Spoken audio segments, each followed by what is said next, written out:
इज्जत का सवाल। गौरव सुमन दोनों का एक नया सफर। गौरव जगरवाद एक साधारण मगर आत्मनिर्भर युवक था।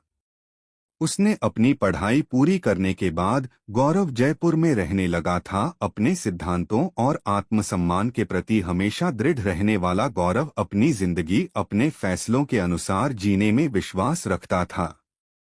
जयपुर में पत्रिका गेट पर उसकी मुलाकात सुमन से हुई। सुमन एक होशियार, समझदार और आत्मनिर्भर लड़की थी। दोनों की मुलाकातें धीरे धीरे दोस्ती में बदलीं और फिर यह दोस्ती गहरे प्यार में बदल गई। गौरव और सुमन दोनों जानते थे कि उनके परिवार वाले इस रिश्ते को आसानी से स्वीकार नहीं करेंगे। जाति, परंपरा और समाज की बेड़ियों में जकड़े उनके परिवारों के लिए यह रिश्ता किसी बड़ी चुनौती से कम नहीं था। लेकिन दोनों ने अपने प्यार को किसी भी कीमत पर निभाने की ठानी। समाज की चुनौतियां। जब गौरव ने अपने परिवार को सुमन से शादी की बात बताई तो घर में हंगामा मच गया। पिता गुस्से में बोले, हमारी बिरादरी में ऐसी शादी नहीं होती, लोग क्या कहेंगे। मां ने आंसू बहाने शुरू कर दिए, बेटा हमें मत छोड़, समाज में हमें जीने लायक नहीं छोड़ेगा। दूसरी तरफ सुमन के घरवालों ने भी इसी तरह विरोध किया।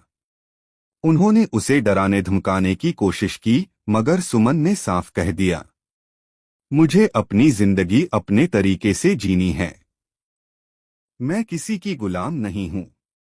आखिरकार जब दोनों परिवारों ने उनकी शादी के लिए सहमति नहीं दी तो गौरव और सुमन ने कोर्ट मैरिज करने का फैसला किया। उन्होंने कानून की शरण ली और अपनी शादी को कानूनी रूप से पंजीकृत करवा लिया। अफवाहों का दौर। शादी के बाद दोनों ने अपने जीवन की नई शुरुआत की, लेकिन समाज इतनी आसानी से उन्हें शांति से जीने नहीं देना चाहता था। मोहल्ले के कुछ लोग, जो खुद को संस्कारों के ठेकेदार समझते थे, इस शादी को लेकर ताने मारने लगे। कुछ लोग पीठ पीछे बातें करते, अरे लड़की की पहले भी किसी और से बात थी, पता नहीं गौरव को क्यों दिख नहीं रहा। कोई कहता, इस शादी का टिकना मुश्किल है, देखना जल्दी ही तलाक हो जाएगा। धीरे धीरे यह अफवाहें सोशल मीडिया तक पहुंच गईं। किसी ने फेसबुक पर कमेंट कर दिया, गौरव ने बिना जाने समझे शादी कर ली, अब पछताएगा। व्हाट्सएप ग्रुप में भी बातें उड़ने लगीं। कोई पुरानी फोटो निकालकर शेयर कर रहा था तो कोई सुमन के अतीत को लेकर बेहुदा बातें कर रहा था। गौरव का गुस्सा। गौरव ने पहले तो इन बातों को नजरअंदाज किया, लेकिन जब उसने देखा कि यह सब सुमन को मानसिक रूप से परेशान कर रहा है तो उसका खून खौल उठा। एक दिन जब मोहल्ले के कुछ लड़के आपस में हंस-हंसकर उसकी शादी का मजाक उड़ा रहे थे तो गौरव वहां पहुंचा। उसने उन लड़कों की तरफ देखा और शांत स्वर में बोला, अगर किसी के पास मेरी पत्नी के खिलाफ कोई सबूत है तो सामने आकर दिखाओ, अगर नहीं है तो कानूनी कार्यवाही के लिए तैयार रहो। लोग हंसने लगे, अरे भाई तू तो बड़ा कानून का जानकार बन रहा है।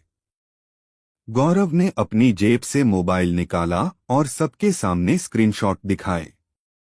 यह देखो, यह कमेंट तुमने किया था ना, उसने एक लड़के की ओर इशारा किया। लड़का घबरा गया, अरे भाई हम तो बस मजाक कर रहे थे। मजाक? मेरी पत्नी की इज्जत का मजाक?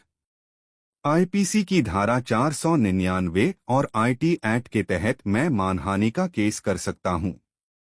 और अगर किसी को लगता है कि मैं ऐसा नहीं करूंगा तो वह गलत सोच रहा है। कानूनी लड़ाई। गौरव ने वकील से सलाह ली और उन सभी लोगों के खिलाफ शिकायत दर्ज करवाई जिन्होंने सोशल मीडिया पर या आमने सामने गलत बातें कही थीं। जैसे ही पुलिस की नोटिस उन लोगों तक पहुंची, उनमें हड़कंप मच गया। लोग माफी मांगने लगे, मगर गौरव ने साफ कह दिया, अगर आज मैंने माफ कर दिया तो कल किसी और लड़की की इज्जत उछाली जाएगी। मैं यह लड़ाई सिर्फ अपनी पत्नी के लिए नहीं बल्कि उन सभी महिलाओं के लिए लड़ रहा हूं जिनकी जिंदगी को समाज की झूठी अफवाहें बर्बाद कर देती हैं। बदलाव की लहर। गौरव की यह कार्रवाई पूरे शहर में चर्चा का विषय बन गई। कई लोगों ने उसका समर्थन किया, खासकर वे लोग जो खुद कभी न कभी समाज की कुरीतियों का शिकार हुए थे। धीरे धीरे लोगों की सोच बदलने लगी। जो लोग पहले उनकी शादी का मजाक उड़ाते थे, वही अब उनकी हिम्मत की तारीफ करने लगे। गौरव और सुमन ने एक मजबूत संदेश दिया कि इज्जत सिर्फ अतीत से नहीं, बल्कि वर्तमान और भविष्य के कर्मों से बनती है। अब वे दोनों खुशी खुशी अपनी जिंदगी जी रहे थे, बिना किसी डर के, बिना किसी शर्मिंदगी के, सिर्फ अपने आत्मसम्मान और प्यार के साथ। एक, किसी का अतीत उसके वर्तमान को परिभाषित नहीं करता। दो, अगर कोई आपकी इज्जत पर सवाल उठाए तो चुप मत बैठो, कानूनी तरीके से जवाब दो।